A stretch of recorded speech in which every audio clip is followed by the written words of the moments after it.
আজকে নিয়ে চলে এলাম তোমাদের জন্য আবারও ডেলি আপডেট। তা বন্ধুরা, এখন যে বিষয়গুলো নিয়ে আলোচনা করবো সেটা থাম্বনেল থেকে বুঝে গেছো। আজকে কিন্তু ইস্ট বেঙ্গলের সাউথ ইউনাইটেড এফসির সঙ্গে ম্যাচ রয়েছে সন্ধ্যে 7টা থেকে ডুরান্ড কাপের। সেই ম্যাচের সম্বন্ধিত আলোচনা করবোই, কোন প্লেইং 11 হতে পারে, কোথায় তোমরা লাইভ টেলিকাস্ট দেখবে, সেসব বিষয় নিয়ে তো আলোচনা করবো। এছাড়া আরও কিছু আপডেট আছে, সেগুলোও কিন্তু তোমাদের সঙ্গে শেয়ার করে দেবো। তাই অবশ্যই কিন্তু ভিডিওটা তোমরা শেষ পর্যন্ত সবাই দেখো। তা শুরু করার আগে প্রথমত একটা কথা বলবো, যারা আমার চ্যানেলে প্রথমবার এসছো অবশ্যই কিন্তু চ্যানেলটা সাবস্ক্রাইব করে নিও আর লাইক কমেন্ট শেয়ার করতে একদমই বলো না, কারণ আপনারা লাইক একটা শেয়ার পরবর্তী ভিডিও করতে আগ্রহী করে তুলে। তো চলো বন্ধুরা, এবার শুরু করা যাক আর কথা না বাড়িয়ে। প্রথমত তোমাদেরকে যে আপডেটটা দেবো, তোমাদেরকে কালকেই জানিয়েছিলাম যে গতকাল জানিয়েছিলাম যে মার্ক জো তাকে কিন্তু ইস্টবেঙ্গল ছেড়ে দিয়েছে। তিনি ইস্টবেঙ্গল ছাড়ার পরেই কিন্তু তিনি জয়েন করে নিলেন আইএসএলের আরও একটি ক্লাব নর্থ ইস্ট ইউনাইটেড এফসিতে। তিনি কিন্তু 2 বছরের চুক্তিতে সাইনিং করে নিয়েছে বলে এখনও পর্যন্ত আপডেট আছে। দেখা যাক তিনি নর্থ ইস্ট ইউনাইটেড এফসিতে গিয়ে কতটা সাকসেস পায়, সেদিকে তো অবশ্যই আমাদের নজর থাকবে। তোমাদের কি মতামত যে নর্থ ইস্টে গিয়ে কি সাকসেস পেতে পারে এই তোমার মার্ক জো, সেদিকটা কিন্তু অবশ্যই তোমরা কমেন্ট বক্সে জানাতে ভুলো না।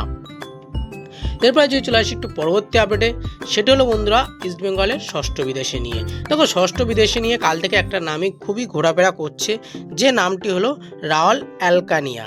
এই রাউল অ্যালকানিয়া, যিনি কিন্তু বর্তমানে পর্তুগিজ 2nd ডিভিশন লিগে খেলছেন, সেখানটা তার মার্কেট ভ্যালু হচ্ছে 2,90,00,000 টাকা তার মার্কেট ভ্যালু আছে।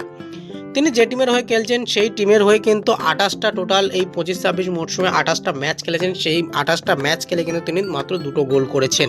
এবার অনেকেরই মনে হতে পারে যে 28টা ম্যাচ 2টো গোল, দেখো তিনি যে গেম টাইম খুব ভালো পেয়েছে এমনটা নয়। 28টা ম্যাচে কিন্তু বলা যায় তিনি অ্যাভারেজ 44 মিনিট মানে 44 মিনিট করে পার ম্যাচে খেলতে পেরেছেন, এরকমটা কিন্তু তার দেখা গেছে তার আর পারফরমেন্সের ভিত্তিতে। তা সেই জায়গা থেকে দেখতে গেলে এই প্লেয়ারটিকে কিন্তু ইস্টবেঙ্গলের একটা অফার রয়েছে। শুধু যে ইস্টবেঙ্গল এমনটা কিন্তু নয়, তার কাছে কিন্তু মুম্বাই সিটি এফসির পক্ষ থেকেও অফার রয়েছে।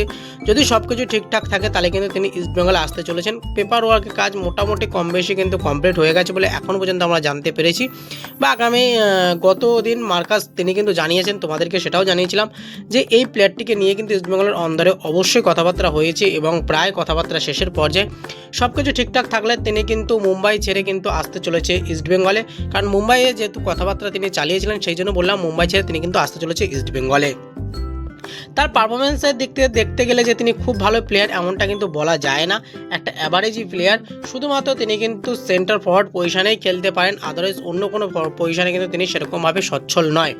আর এই প্লেয়ারটিকে নিয়ে আমি রাতে তোমাদেরকে আরও একটা ভিডিও আসবে যে প্লেয়ারটার পুরোপুরি স্ট্যাটাস নিয়ে তোমাদের অবশ্যই কিন্তু আমি জানাবো, সেটা কিন্তু অবশ্যই তোমরা সেই ভিডিওটা দেখো। আর আজকে আর এই প্লেয়ারটিকে নিয়ে বেশি বড় করছি না, আমরা চলে আসি পরবর্তী আপডেটে। পরবর্তী আপডেট বলতে তোমাদেরকে যে আপডেটটা দেবো সেটা হলো যে সাউথ ইউনাইটেডের সঙ্গে ইস্টবেঙ্গলের যে আজকে রাতে যে ম্যাচটি রয়েছে সন্ধ্যা 7টা থেকে, সেই ম্যাচের সম্বন্ধে আলোচনা করব। তো দেখো, ইস্টবেঙ্গল কিন্তু আজকে কিছু পরিবর্তন করতে পারে তাদের ফার্স্ট প্লেইং 11-এ। সেখানটা কিন্তু আমরা দেখতে পারি 3টে বিদেশি নিয়েই আজকে নামতে পারে ইস্টবেঙ্গল।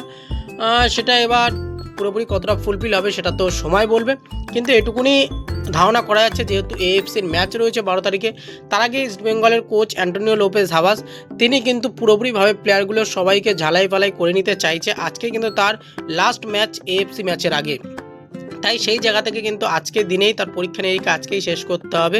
সেই কারণে কিন্তু আজকেই তিনি কম বেশি সব কিছু ঝালিয়ে নিচ্ছেন।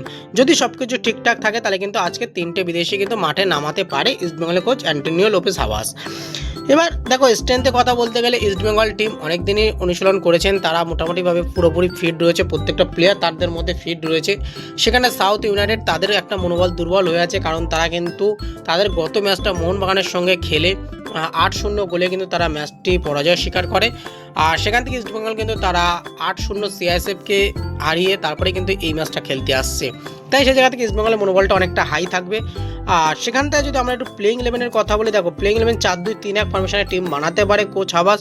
সেখানটায় কিন্তু গোলকিপার পজিশনে অবশ্যই গিলকেই রাখতে চলেছে। আর যে 4জন ডিফেন্স থাকছে সেখানটায় কিন্তু আমরা দেখতে পারি লেফট ব্যাক হিসাবে সন্দীপ মান্ডিকে, 2জন যে সেন্টার ব্যাক সেখানটা কিন্তু আনোয়ার আলীর সঙ্গে আজকে জুটি বাঁধতে পারে নাচো, কারণ নাচো আজকে ফার্স্ট প্লেইং 11-এ থাকলেও থাকতে পারে, কারণ নাচো যেহেতু এফসি ম্যাচে ফার্স্ট প্লেইং 11-এ রাখা হবে তাকে, তাই সেই জায়গা থেকে কিন্তু আজকে তাকে ফার্স্ট প্লেইং 11-এ রাখা হতে পারে। আর তোমার রাইট ব্যাকে থাকছে কিন্তু হার্দিক ভাট, এরকমটা হতে পারে ডিফেন্স লাইনটা।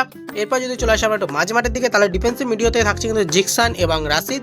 এটা কিন্তু কখনো পরিবর্তন হওয়ার কথা নয়, কারণ এই জায়গায় কিন্তু নাওরেম মহেশ সিং তিনি কিন্তু এখনও পর্যন্ত পুরোপুরি ফিট নয়, তাই জিকসান কিন্তু এখানটায় কন্টিনিউ করে যাবে।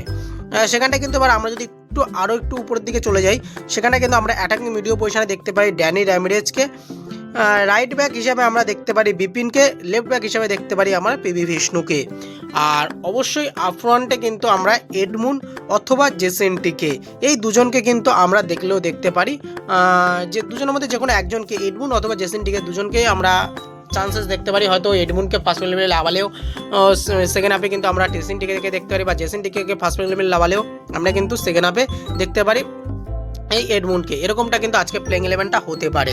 এবার তোমাদের কি মতামত তোমরা কিন্তু অবশ্যই কমেন্ট বক্সে জানাতে ভুলো না। কিন্তু আবারও এটুকুনি বলছি, আজকে কিন্তু 3 বিদেশি নিয়ে মাঠে নামতে চলেছে ইস্টবেঙ্গল, কারণ তাদের এএফসি যেহেতু সামনে এএফসি ম্যাচ, সেই ম্যাচের আগে আজকে লাস্ট তারা কিন্তু পুরোপুরি তাদের ফুল স্ট্রেংথে অনুশীলনটা করে নিতে চাইছে। মানে এই যে ম্যাচটা, এই ম্যাচটাকে তারা অনুশীলন ম্যাচ হিসেবে ধরে নিয়ে কিন্তু আজকে ম্যাচটা ঠিকঠাক মতো খেলতে চাইছে। দেখা যাক শেষ পর্যন্ত কী হয়, সেটা কিন্তু অবশ্যই আমাদের নজর থাকবে। তোমাদের কি মতামত তোমরা কিন্তু অবশ্যই কমেন্ট বক্সে জানাতে ভুলো না যে তোমাদের মতে প্লেইং 11 কেমন হতে পারে। আর চলে আসি যদি আজকে পুরোপুরি একদম শেষ কথায়, তাহলে সেটা হলো লাইভ স্ট্রিমিং। লাইভ স্ট্রিমিং নিয়ে অনেকের প্রশ্ন যে দাদা লাইভ স্ট্রিমিং আমরা কোথায় দেখব। তা তোমাদেরকে বারবার প্রতিনিয়ত একই কথাই বলি যে তোমাদের চিন্তা করার কোনো রকম কোনো কারণে, শুধুমাত্র চ্যানেলটি সাবস্ক্রাইব করে রেখে দাও।